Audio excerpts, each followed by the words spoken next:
let's talk about what we didn't watch. We didn't watch Rampage. No, we didn't. Nobody else did either, so we were in good company. And we didn't, what else didn't we watch? Was there anything on SmackDown? We talked about we that talked on about the SmackDown, didn't we? Yeah. We didn't watch about 90% of Raw. Yeah, well, no, we didn't. We didn't, but we did. Well, actually, I watched a little more of Raw than you did because I just wanted to be completely fair and honest and objective when I pronounced this program dead on arrival. So I checked its pulse, its respiration, checked all the vital signs, and no, Whoo! But it was bookended by two of the oddest segments that I've ever seen on the program, and one of them was just lack of ability to perform any of the material they had and make it interesting. That was last. We'll talk about that. But the opening segment, you saw this first, and then you said, holy, what the fuck, right? I understand because I believe that I understand a bit of how Vince McMahon thinks. So I understand why they were doing it. I just don't know that I understand why nobody could necessarily talk him out of it. And I understand why they picked Titus O'Neil, because here's the thing. All the bad publicity and the attorneys investigating Vince's improprieties and the news stories and all that stuff, they want to babyface the company. And when Vince came out and pretty much showed everybody that he wasn't going to go anywhere and that he was fuck you to the people investigating me and I brought you this shit. He liked it, but I bet you somebody said to him, but Vince, the thing is, you're delivering the message here and maybe we ought to babyface the company a little more. So somehow somebody planted in the idea in his head that we need to get a different spokesman for the message. So they find the only guy in the company that nobody can say anything bad about or has anything bad to say about or hadn't done anything stupid in public that we know of and is seen at a lot of charity events and, does these things. And he gets to deliver the message about how babyface the company is. Have you ever seen a motherfucker more uncomfortable in certain positions in that promo than he was? Could you tell that Titus knew that he was out there in a death spot to try to, somehow babyface, Mussolini's army? He didn't look too comfortable. No, and how could you be? What was the point of it? If you're selling him on it, okay, here's what we want you to do. Does he at any point say why? Why are we doing this? And then they can say, well, because Vince can't go on TV again because every time he does another 3 women come out. Yeah. Didn't he previously get suspended for grabbing Vince's arm once? Yes. And he missed a WrestleMania payday because of it? Yeah. And that deal was they were all walking back up the ramp and Stephanie was walking up and Titus O'Neil reached out and just, didn't grab is a strong word, took hold of Vince's arm and he said, hey, ladies first. And Vince pulled away from him like he had just stuck a shitty finger up Vince's nose and got mad and yelled at him on the spot and then suspended him for some period of time. And that was a big story. Like, what the fuck? And he must have got up on the wrong side of the bed that day, but it was a way outsized response for the incident that happened. And then later on, they make he doesn't wrestle anymore. Did he get hurt or did they just say, okay, we're going to make this guy the global ambassador because Vince suspended him one time and looked bad over it? I don't know. But the point is, Titus O'Neil opens up with this somber thing, and it was almost like the opening of a charity fundraising telethon where you come out and the lights are subdued and the spokesman or host or whatever tells the story of this horrible illness that we're going to try to combat. But instead, he was delivering this message. Anything he did in his career or anything else in his life, that was great. But he said he actually reached the pinnacle of success by becoming WWE Global Ambassador, a position that had never existed before they gave it to him. And I'm not knocking Titus O'Neil, folks. I'm telling you, they had him come out and say this. And so I'm knocking those people. And now he reps the WWE all over the world, spreading goodwill. We put smiles on people's faces. We help the less fortunate. We support service members around the globe. And that got a little USA, USA. And we support causes like family and health and community. And so far it is a charity fundraiser telethon, right? And then he goes to, that's why, this is a quote, that's why you'll never hear WWE talk about politics or religion or any divisive subject matter. And then he paused, waiting for the applause and the cheers that never came, and he just got a from the audience, and then you saw the look on his face like, oh shit, that didn't get over. And where am I going? And why would it? Who's going to pop for that? Again. And now the people are going, well, okay, wait, where is this going? Why are we seeing this? And then he says, regardless of race, nationality, economic status, this is a safe haven to have a good time. No, we thought if you... That's Vince's argument in court, I think. Well, yeah, I didn't do anything wrong. This is a safe haven to have a good time. Have a good time. And the people are like... And then he says, so are you ready to have a good time? Well, of course they cheer. Yes, please stop. You're killing our buzz. Start the show. So welcome to Monday Night Raw. And that gets a cheer. But if there had some way, if there had been a point to him saying that, if some occurrence had instigated him making that statement, or even some occurrence that they could have claimed, but there was no reason for it. It was just out there. And there you go. We're a couple of weeks away from a 5-minute opening montage of Make-A-Wish stuff that WWE's done over there 40 years. It's going to happen. That's what this is, right? Everyone deserves credit for the charitable work they do, but this was kind of like rubbing the puppy's nose in the mess with having this guy come out here and make this long statement about all the good things. None of the people in the arena said they didn't do these good things or have any problem with them. So they're like, why do we have to listen to this? Is this, a school assembly? We won't discuss politics because you will hate half the locker room and the ownership. We won't discuss politics because we haven't done SmackDown the vote in a while. What was that speech? And we will... whenever we can get away with it, have something in ridiculously bad taste, but we won't discuss politics, religion, or divisive subjects. We are a cure to loneliness. We will, our owner, his wife, will be appointed to the fucking cabinet of the most criminal president in the history of the United States of America, but we don't discuss politics on this program.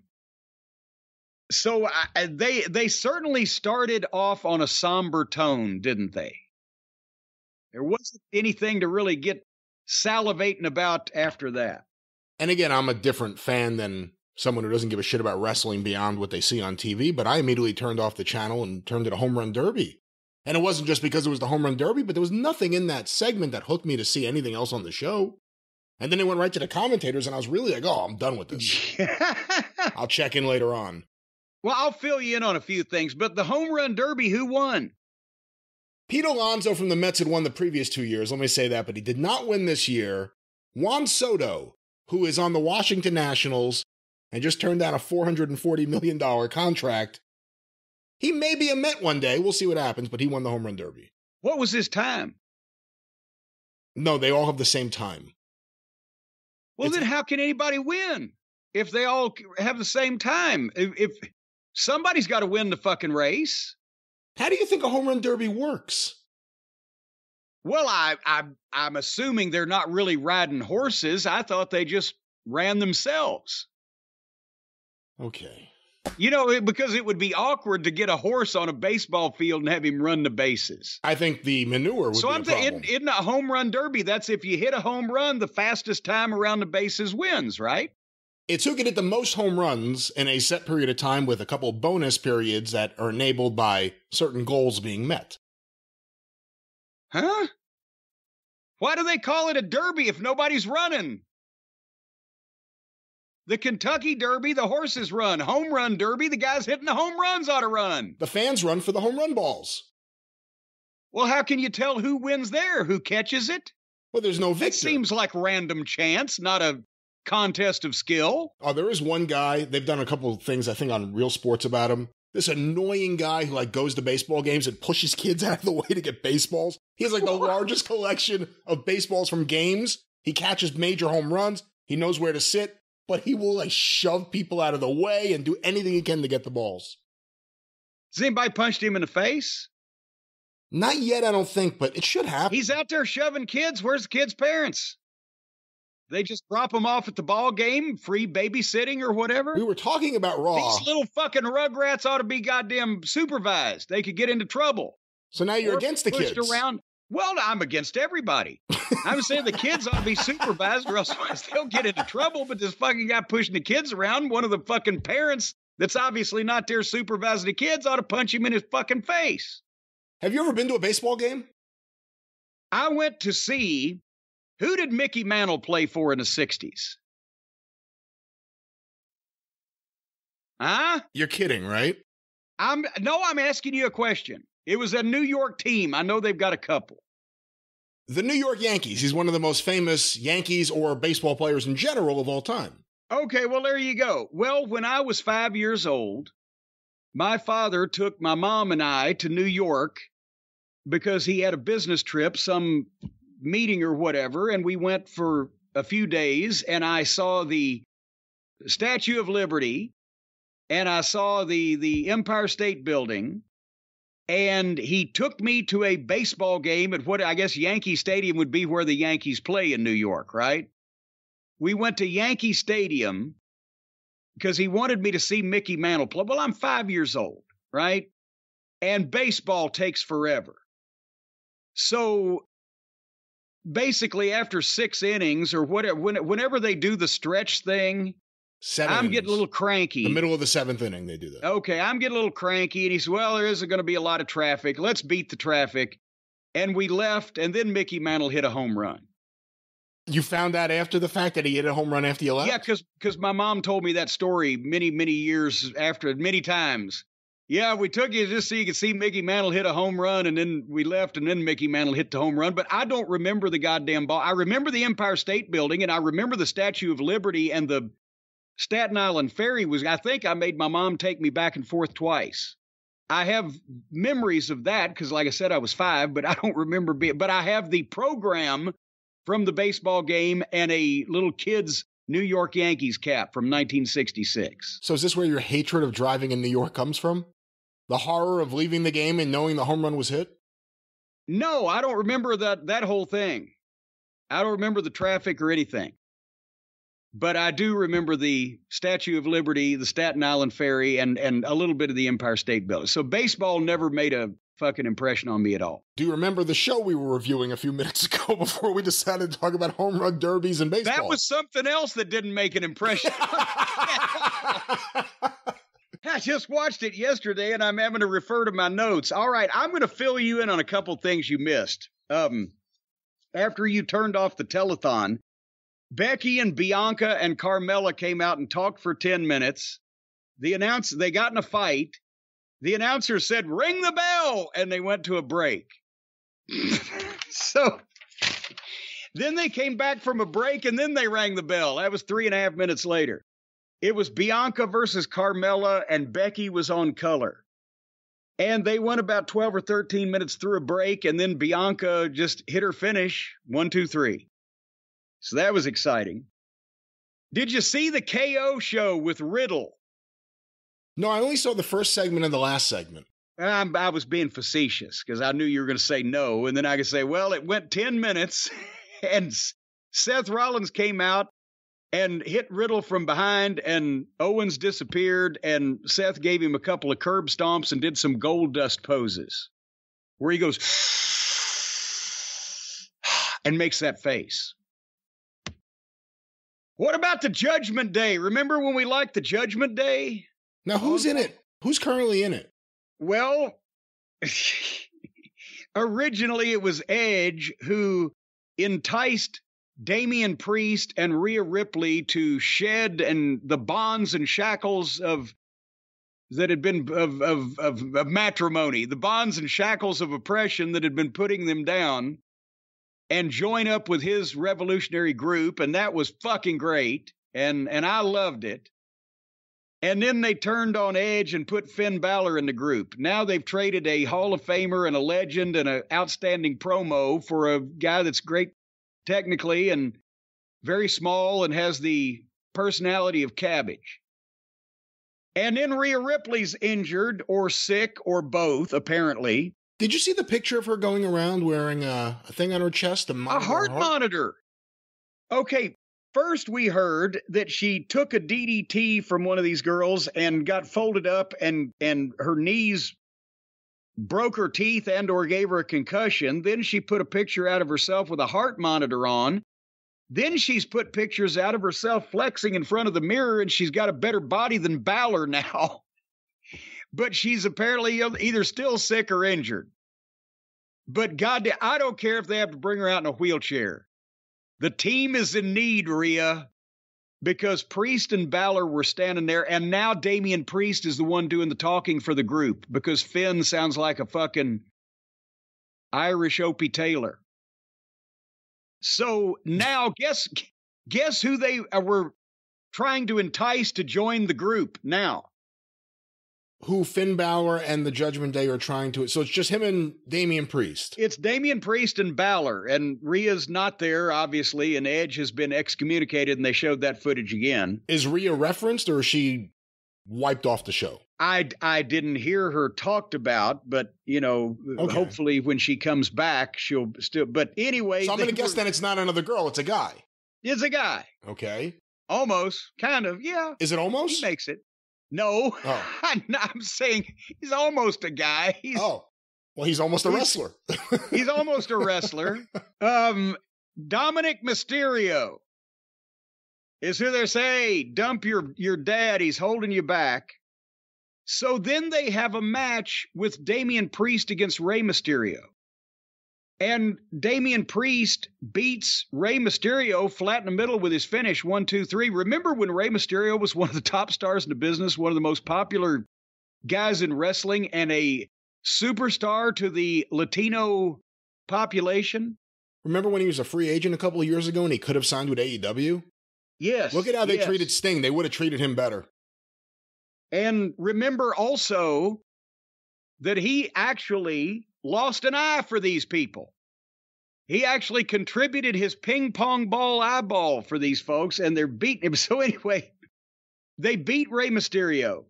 Then the heels jump in and beat him up further and threaten to concerto him because Dominic is at ringside. Now remember, Dominic is a foot taller than his father. And Dominic has been presented as a wrestler for the past year and a half, and he's been competitive with a few people. He's there at ringside. There's 2 heels beating up his father with the chairs and everything. And he, instead of getting in and making a comeback on him, jumps in and covers his dad up and begs him not to hurt him. Oh, please, I'll join the group because they're telling we're going to concerto your dad unless you join Judgment Day. So he said, okay, I'll join.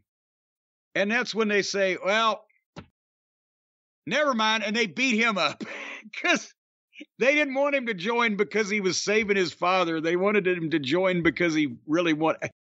God damn it, right? Just God damn it. You know, it makes me wonder how much better wrestling would have been if someone had done this kind of thing with Gino and Leo Garibaldi. Would have really lit things up. This makes no sense. This guy could have signed with AEW. And look, we've seen guys come out of their it's not really a training system, but people who train and have an open door to get talent on AEW TV, we've seen a lot of bad shit. But you can't tell me Dominic Mysterio wouldn't be better than what he is right now. And Rey Mysterio wouldn't have lost an eye, but on the other hand, he wouldn't have gained an eye. But maybe he'd be somewhere where he would have been used better, and his son would have been used better, because how do you justify other than the money, and there would have been money on the other side, maybe not as much, but how do you justify Ray signing back with WWE again? They signed him, treated him like a commodity, and then once they got him, they treated him like crap on TV. Well, guess what they're doing next week? I don't know. The 20th anniversary celebration of Rey Mysterio in the WWE. Oh, my God. The same guy that just got beat flat in the middle of 1, 2, 3 has been doing jobs most time for the past year. Then the heels beat him up after they beat him, and then they punked his son out. But next week in Madison Square Garden, they're going to celebrate his 20 years of excellence. And Judgment Day says they're going to fuck that up too. And then you also miss Seth freaking Rollins, or Seth Franklin Rollins, we should say, or Jack Double Barrel Cannon, or whatever his name is this week, against Elrod. You remember Elrod? Oh, I'm sorry, it's Ezekiel. Used to be Elias. Their older brother is Elrod.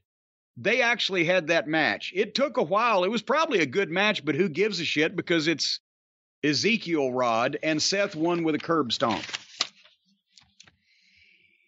And I'm telling you, Brian, this was a brilliant piece of booking next, that straight off Mid-South Wrestling.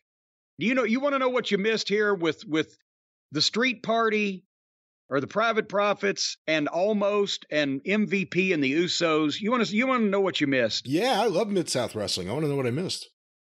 Well, you had Almost in a single match against Dawkins from Street Party. Montez Ford was in his corner. Almost, the 7+ foot giant, had MVP as manager and the Usos. And they had a short match, very brutal to watch. And right in the opening segment opening moments of the match, Almost is standing in the ring, and old Montez Ford, the second of Dawkins, reaches in and tries to trip Almost, pulls his leg. And the referee doesn't see that. And then they have like I said, a short, brutal match. Almost, oh my God, we've got to rename him, because he's not almost ready. He's not even almost ready. Not quite. There you go. So Not Quite has this match for a couple minutes, and then Dawkins hits the ropes, and MVP reaches in and trips him, and the referee sees it, disqualification. And then the heels are going, but they did it. Yeah, they did it 3 or 4 minutes ago, and the guy didn't even go down. And the babyfaces cheated first. They actually really did. So Adam Pearce comes out and says, I've got the solution to this. It's going to be a tag team match with both of the Street Party against Almost and MVP, who's dressed in a fucking suit and tie. And when they make that tag match, guess what they did? Went to commercial. They went to a commercial. And when they come back, MVP is taking his jacket off. He hadn't even loosened his tie, and he's standing on the apron. But now they're back, and they're having a tag team match. And this was, I'm sorry, it's just brutal watching this fucking Almost, Not Quite, Not Even, whatever his name is, just, oh, it's brutal. And so finally, Montez Ford hits that big splash off the top rope where he gets 10 feet in the air above the top turnbuckle and gets a 1 count and goes for a second splash off the top rope, and the Usos reach up and trip him, and they get disqualified again. And then the Usos come in, and the heels beat the baby faces up again. And one of the announcers was screaming because Jeff Jarrett's going to be the special referee between the Usos and the Street Profits, or Street Party, or Private Profit, whichever.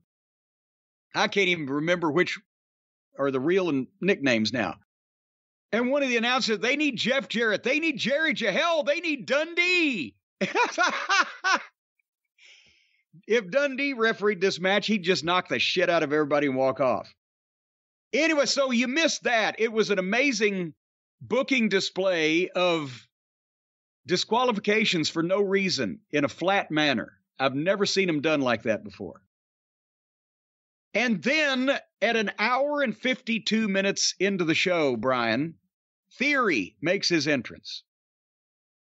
And they go to a break. And they do a SummerSlam package. And they come back and we see Theory in the ring taking selfies. And they do a SummerSlam plug. And then Theory does a promo in the ring about the U.S. title, winning it back from Lashley, and then cashing in the Money in the Bank briefcase at SummerSlam. And he started getting, actually, I got a kick out of this. He started getting whatted, and he just fired back at him. What? And started getting a little more oomph when he went back to his promo, and he incorporated the what's into his promo. And actually it made it work, and it kind of fucking fit. And he didn't give him any. So I like this kid. I love this kid. But then he showed more tape of Ziggler fucking him around last week. And then here comes AJ's music, and he makes his entrance, and he does a promo to the ring. And then they do a back and forth promo in the ring. The back and forth wasn't that bad, but it's fucking over 2 hours into the show, and it's going on forever. And I'm screaming, get to it. Get to it. What the fuck? And finally, AJ hauls off and pops Theory, and he takes a bump to the floor, and music plays, and here comes Dolph Ziggler. And guess what they did, Brian? Commercial. They went to a break. And they come back and ring the bell. It was 18 minutes from the time that Theory made his entrance to the time the bell rang for this match. And it was AJ Styles and Theory with Dolph Ziggler at ringside. And it was a good match. It was nothing special because it's on Raw. And they've not only trained the people not to really give a shit, but they don't give a shit about the matches themselves. What we've seen, everything, they'll do some stuff for a while, and then the referee will disqualify somebody for no reason, or they'll do some stuff, and then somebody will hit a finish out of nowhere, and then everybody gets beat up afterwards. So this audience sees the matches as less important than the entrances and the promos and even the commercials, because that's what they're made to seem like. And over across the street on AEW, the fans that are most devoted to them like hour-long car wrecks with guys who can't even fucking speak English when it is their first language. And they don't care because they just want to see mayhem. So we've got cheese molding on one fucking network and goddamn endless videos of explosions and car wrecks and fucking animal eviscerations on the other show. Theory is a prodigy. He's fucking fantastic. But this went through a couple of breaks to where they had to do some kind of spot that stopped everybody's momentum so that the announcers could not pitch to the break. And then finally, the finish of this was earlier in the match, Theory, while he was out on the floor, had shoved Ziggler on his ass. So then he goes outside on the floor with AJ, throws AJ back in, and behind the referee's back, Ziggler hits him with a super kick. Theory takes a bump on the floor, sells a super kick for the 10 count, and gets counted out. So super kick on one program is a count out, and on the other one, nobody even falls down. And then AJ Styles, after Theory got counted out, gave him the Styles Clash. So as a rotten finish that did nothing for Theory, AJ's as over as he's going to get. This didn't need to do anything for him. And Ziggler has been wasted for 10 years.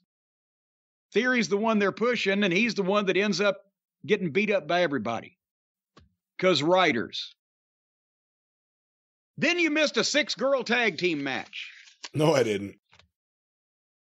I wish I had. And then we come to the main event of it. Remember when the main event on Raw was some kind of showdown between Stone Cold Steve Austin and The Undertaker, or The Rock and Mankind or Triple H with a sledgehammer and somebody. The last segment main event position on Raw was Miz, old frog face, introducing Logan Paul. And I'm watching this. Of course, I didn't watch it live because that would have required me staying up till 11 o'clock at night. I watched it DVR the next day. Stace is on the way to take Harley to get her canine flu shot and sees Logan Paul coming. I said, who is that? And I said, that's a social media guy, celebrity that they have just signed and did a celebrity match at WrestleMania. And she rolls her eyes, and then he gets in the ring and is standing next to Miz, and she looks and she says, Miz, that's Miz. He's a wrestler, right? Yeah. Well, he's not as big as the fucking guy from Twitter. No. Again, I know a lot of people know who Logan Paul is. Are a lot of them wrestling fans? Do they think they're going to make them wrestling fans? I remember that when we watched WrestleMania, Logan Paul didn't do really bad. It was fairly good for a non-wrestling personality. He has some athleticism. But have we come to this, that not only this is what they think will draw money at SummerSlam because all their guys are dead and not over, that the outside celebrities and media influencers are going to be the ones to sell tickets? And do we know yet that their social media audience gives two shits about especially bad wrestling, but wrestling in general? And this thing was a train wreck because Miz turned on Logan Paul after the WrestleMania match that they won for no apparent reason. And the story came out, well, Logan Paul wanted to leave as the babyface. So he got dropped on his head by Miz after they won their tag match with no problems. And then they played that footage. And then they bickered with each other. And basically Miz is saying Logan Paul is a rookie in his sport. He put him over as being great at everything else. Whatever everything else that he's done is, he's boxed some people and he's on Twitter or whatever.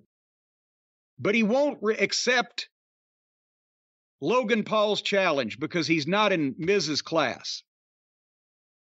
And at that point, Logan Paul calls Miz, so old man. What is fucking Miz like? What, 37 years old? And he says, old man. Good God. Apparently, they go back and forth forever. Logan Paul determines or announces that he's going to host a show of his own next week in Madison Square Garden. So they're trying to kill New York City now. And this took forever. And finally, Logan Paul gets the crowd to chant tiny balls at Miz. And Miz rips his jacket open and reveals he's wearing a t-shirt that says, "My balls are massive." And because of this horrible ball insult, the heel who was refusing to face the babyface changes his mind and accepts the challenge because the size of his balls were insulted in a comedic way. And then they get in a fight. And suddenly poor Tommaso Ciampa, who was the highlight of NXT and is an incredible physical specimen and an amazing worker and a believable guy, he goes to the main roster and they make him a mid-card flunky for everybody else that gets beaten 5 minutes every time. Well, he comes in and jumps Logan Paul from behind, and both the heels start to beat up Logan Paul, and Logan Paul just breaks loose from him and rolls out and walks off. And then they were so early on the live show because even though that fucking back and forth between them seemed like forever, it was only like less than 10 minutes. And so they had to send one of the girl interviewers in the ring to do an impromptu interview with the heels who were still in the ring because they had more time on the air and Logan Paul had already fucking bailed out and walked off and let the heels rough him up and get away with it. What the fuck? Talented guy, athletic guy, has a fan base beyond wrestling. So let's do this with him. This makes no sense. Everyone's a child. The world of WWE is a world of adults who behave like children and think like children and act like children. So unfortunately, I'm not surprised, but the misuse of Logan Paul. And it's like that whoever is writing this nonsense, and I know a lot of people, blame Vince. Well, he doesn't come up with every word. And he doesn't come up with every fucking line, every sentence, blah, blah, blah. But they're writing for him. But Vince still knows how grown adults fucking argue and speak to each other. Does he? And does he? Well, he had a bunch of them on his program 20 years ago doing it. And that's why we're going to talk about these, because the only saving grace now is that A&E has the new seasons going on of Biography and Rivals. We can actually see some WWF wrestling stars that were good at what they do, and when the people gave a shit. Problem is, it was 20 and 30 years ago, but we can see that now weekly on television for a little while longer. But I don't remember, as we'll talk about, Undertaker and Kane, their rivalry starting because somebody said to the other one that they had tiny balls. So this is what wrestling has turned into, and they expect people to watch Raw. And let me correct you, it didn't start because he told the world that he had tiny balls. It started because he was attacked by his tag team partner, and they get him back. He confronted him without any physicality, but he got the fans to chant tiny balls. However, the heel was prepared for questioning of his balls. For the questioning of the size, scope, and circumference. What about weight? Is it better if they're small but they're dense so they're heavier? Or is it better you have bigger ones but they're not that dense so they're kind of light? You can kind of juggle them like little tennis balls. Well, we'll find out when the PG-14 era begins, when they start doing this on TV on the USA Network. But I saw the first segment, I saw the last segment, and that was enough. I was ready for bed after that. Well, I'll tell you what you should have done, Brian, then. I'll tell you exactly what you should have done if you were ready for bed. Although after you watch Monday Night Raw, I would think most people could go to sleep standing up.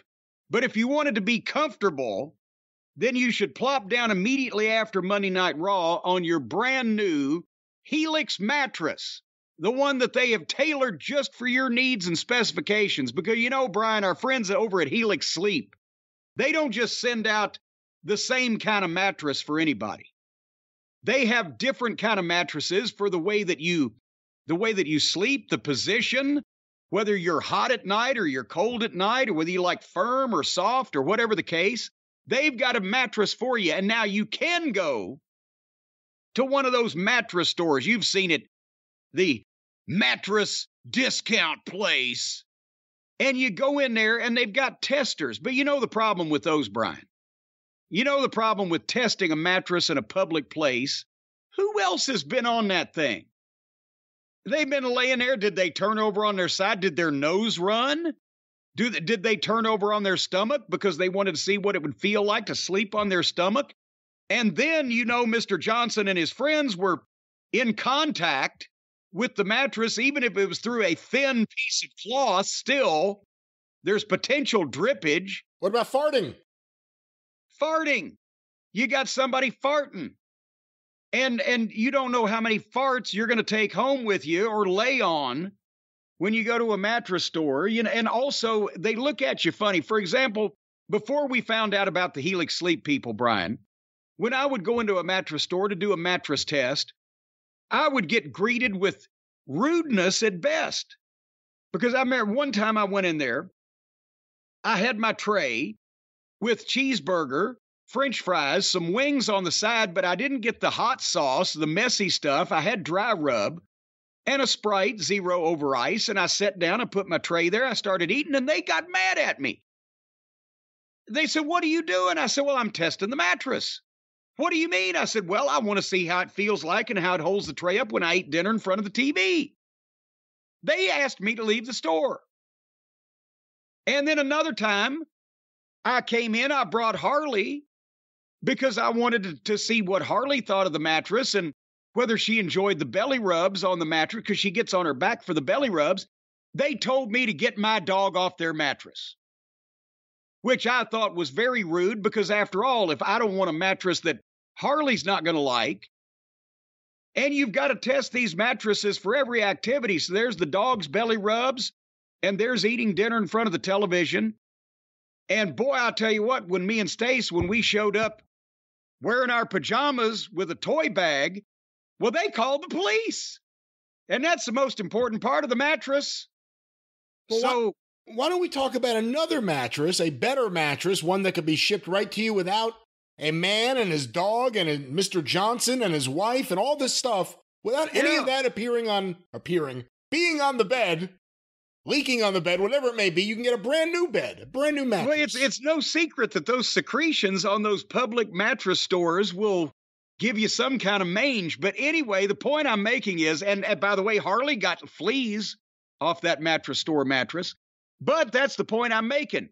If you go to helixsleep.com, ladies and gentlemen, then all you have to do is take their 2-minute quiz for exactly how you like to sleep and what you like your mattress to be about, and they will match you up to the perfect mattress and ship it to your door for free. So you don't need to go out there to these mattress stores and try eating or playing with your dog or engaging in intimate relations on those mattresses. You're going to get one custom designed for you and sent to your door. And then you can have fun with the unboxing and you don't even need help. And they've got a 10-year warranty and you get to try it out for 100 nights risk-free. How in the world? Imagine how much sex, food, and belly rubs you can have on a mattress in 100 nights. And then if you still don't like it, they'll come and pick it up. And they'll scrub it real good before they sell it again. Folks, and right now, Helix is offering up to $200 off all the mattress orders and 2 free pillows just for our listeners. If you go to Helix Sleep, that's HELIX, helixsleep.com/JCE. That's the code. That's what you need to do. You need to slash that JCE and you'll get up to $200 off and a couple of free pillows. And everybody needs a couple of free pillows. You never know when you're going to need to cushion the blow of something to your head. Of course, we want to remind everyone that a very good portion of what Jim just said is not true. These are brand new mattresses, clean mattresses, fine mattresses, the best mattresses. Yes. That are sent to you. No one touches them except you. So everything you just heard. I touch each one they send out. You do not touch any of these mattresses. You just said you touch them. Not you, you the audience. Touching all the mattresses. The big you, not the you, the audience I'm talking about. How do you know I'm not the big you? You haven't visited that area. You have big balls or tiny balls? Yeah, don't insult my balls. We'll have to have a match at SummerSlam. Again, you're getting us all off target again. We're talking about Helix Sleep and great mattresses that the listener should check out. Right? Yes, that's exactly right. Balls. All right, well, when you, what's the promo code again? Let's do that before we wrap this thing up. HelixSleep.com/JCE is what it is.